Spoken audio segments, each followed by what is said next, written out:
E aí, beleza? Tudo ótimo? Hoje o nosso estudo é sobre as regras oficiais de basquetebol. Regras de 2018, revisada em 2019. Então, sem mais delongas, vamos para o assunto. Regra 1, o jogo. Artigo 1º, definições. O basquetebol é jogado por duas equipes de 5 jogadores cada. O objetivo de cada equipe é marcar pontos na cesta do adversário e evitar que a outra equipe pontue. Cesta dos adversários, /própria. A cesta que é atacada por uma equipe é a cesta dos adversários. E a cesta que é defendida por uma equipe é a sua própria cesta. E para encerrar esse artigo, vencedor de um jogo. A equipe que marcou o maior número de pontos ao final do tempo de jogo é a equipe vencedora.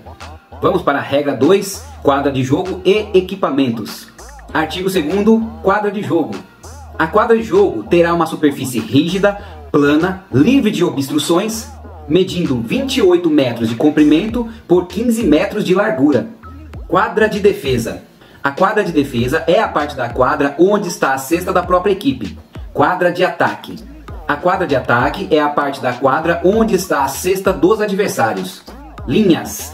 Todas as linhas devem ser da cor branca ou de outra cor que contraste, com 5 centímetros de largura. Linha limítrofe. São as linhas laterais e as linhas do fundo da quadra.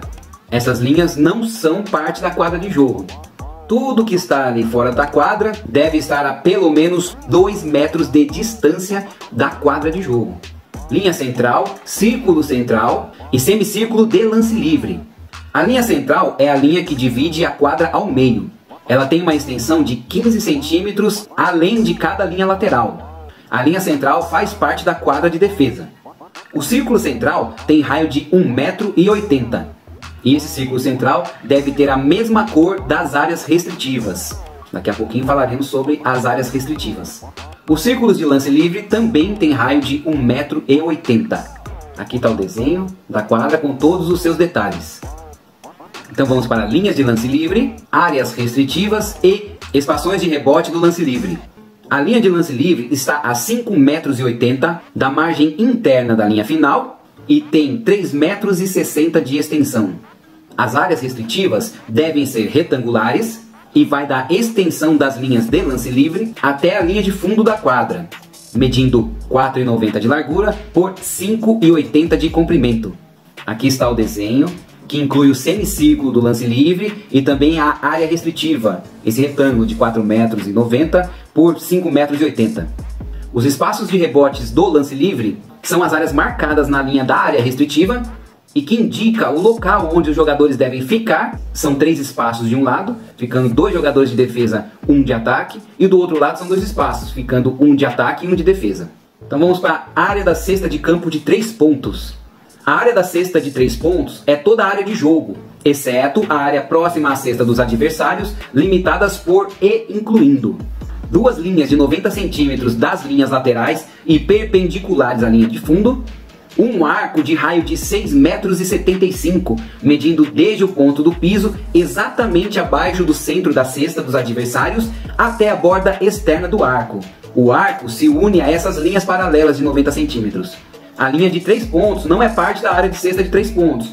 Então, se for feito o arremesso de 3 pontos, mas pisando sobre essa linha, é marcado apenas 2 pontos. Aqui tem uma imagem com toda essa área que representa a área dos 3 pontos. A área mais escura é a área de 3 pontos, então se fizer perto da linha ou se fizer lá do outro lado da quadra, vai valer 3 pontos da mesma maneira.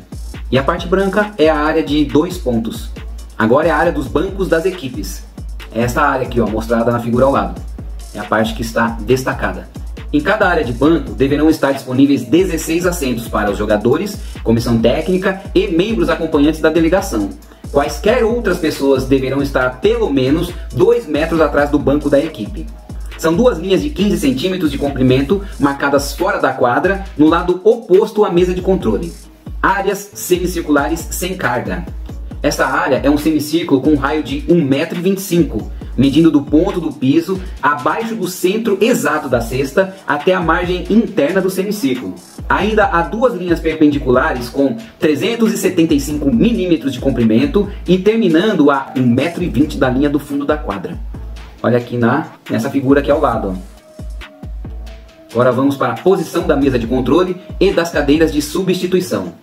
tem aqui, pode observar que essa mesa de controle fica no centro da quadra, tem ali os lugares do operador de 24 segundos, cronometrista, comissário, se tiver presente, apontador e assistente do apontador. De um lado fica a área do banco do time visitante e do outro lado a área do banco do time local. E cada lado tem as cadeiras de substituição. Essa mesa de controle e suas cadeiras deverão ser colocadas em uma plataforma. O locutor e ou estatísticos, se houver, poderão sentar ao lado ou também atrás da mesa de controle. Ótimo! Vamos para o artigo 3º, equipamento. Quais os equipamentos que devem ter no jogo?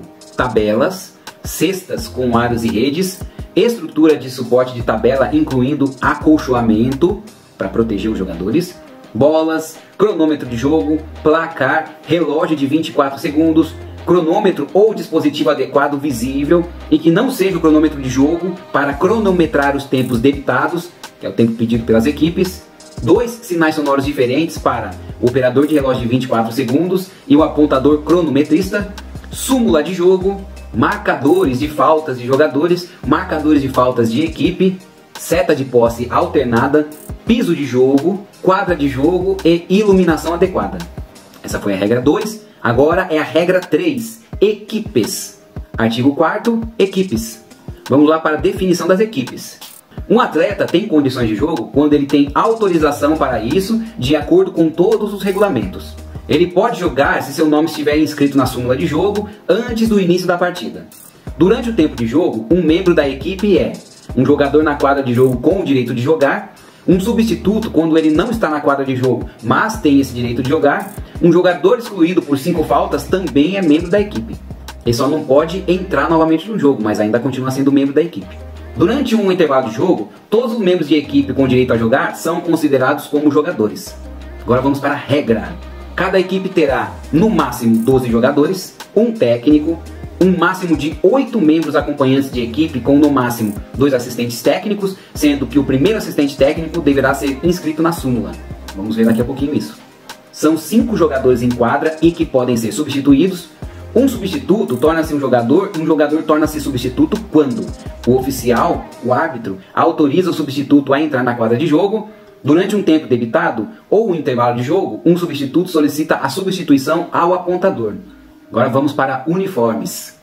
Como deve ser o uniforme de todos os membros da equipe, todos os jogadores? Camisetas da mesma cor predominante na frente e atrás. Se as camisas tiverem mangas, elas deverão terminar acima do cotovelo. Camisas de manga comprida não são permitidas. Todos os jogadores deverão colocar suas camisetas para dentro dos calções. Uniformes inteiriços são permitidos. Camisetas com mangas por debaixo das camisetas de jogo não pode. Ah, mas na NBA pode. NBA é outro mundo. Calções da mesma cor predominante na frente e atrás, como as camisetas. Os calções devem terminar acima do joelho. Meias da mesma cor predominante para todos os membros da equipe e as meias precisam ser visíveis. Olha aqui alguns exemplos de jogadores uniformizados, com as camisas e os calções das mesmas cores predominantes, as meias visíveis e as camisetas sem manga, no caso que as equipes optaram. Cada membro da equipe deverá vestir uma camiseta numerada na frente e atrás com números lisos, de cor contrastante com a cor da camiseta. E esses números precisam ter algumas características. Os números das costas deverão ter pelo menos 20 centímetros de altura e os números da frente 10 centímetros. Pelo menos. Os números deverão ter pelo menos 2 centímetros de largura. As equipes poderão usar somente os números 0 e 00 e de 1 até 99. Jogadores da mesma equipe não poderão usar o mesmo número. Qualquer propaganda ou logo deverá estar distante pelo menos 5 centímetros dos números, para não atrapalhar a visibilidade, né? Então olha aqui, o exemplo do uniforme, número na frente, 10 centímetros pelo menos, 2 centímetros de largura pelo menos, e o número das costas, 20 centímetros pelo menos e 2 centímetros no mínimo, ok? Seguindo, as equipes devem ter um mínimo de 2 jogos de camisetas e a equipe local deverá vestir camisas claras, preferencialmente brancas, e a equipe visitante vestirá camisetas escuras. Mas é claro, se as duas equipes combinarem, elas podem inverter essa situação. Outro equipamento. Não é permitido qualquer equipamento que melhore o desempenho dos atletas. Não é permitido equipamento que possa causar lesão. Então os equipamentos proibidos são joias, protetores e acessórios para cabelo, algo que possa arranhar ou cortar, unha bem aparada, gesso, aparelhos para membros superiores e dedos, capacete de couro, plástico flexível, metal ou outra substância dura, mesmo que coberto por material acolchoado. Agora os materiais permitidos: protetor de ombro, antebraço, coxa ou perna, desde que devidamente acolchoado, luva de compressão, braços e pernas, protetor de cabeça, desde que não seja perigoso para quem está usando e para os demais, joelheira, protetor de nariz de qualquer material, protetor bucal transparente, óculos, se eles não causarem problema, munhequeira e tiara de material têxtil de 10 centímetros no máximo, tornozeleira e kinésio tape. Esses acessórios permitidos devem ter a mesma cor sólida. Os tênis podem ser de diversas cores, mas o direito precisa ser idêntico ao esquerdo. Por que isso é importante? Não são permitidas luzes intermitentes, materiais reflexivos ou outros adereços. O jogador não pode fazer qualquer tipo de divulgação comercial durante a partida, seja nas roupas ou acessórios, ou mesmo no próprio corpo, cabelo, etc. Qualquer outro material não mencionado deve ser autorizado pela FIBA, Federação Internacional de Basquetebol. Artigo 5º, jogadores, lesão. Os oficiais podem parar o jogo em caso de lesão de jogador. Se um jogador se machucar enquanto uma bola estiver viva, o árbitro não para o jogo até que a equipe em posse da bola arremesse para a cesta, perca o controle da bola, interrompa a jogada ou a bola se torne morta. Mas, se for necessário, os oficiais podem interromper o jogo imediatamente. Se o jogador machucado não puder continuar e precisar de tratamento, ele deve ser imediatamente substituído, a menos que sua equipe fique com menos de 5 jogadores. Aí precisa esperar o atendimento. Quem está fora do jogo, no banco da equipe, só pode entrar em quadra para ajudar o jogador lesionado com a autorização do oficial.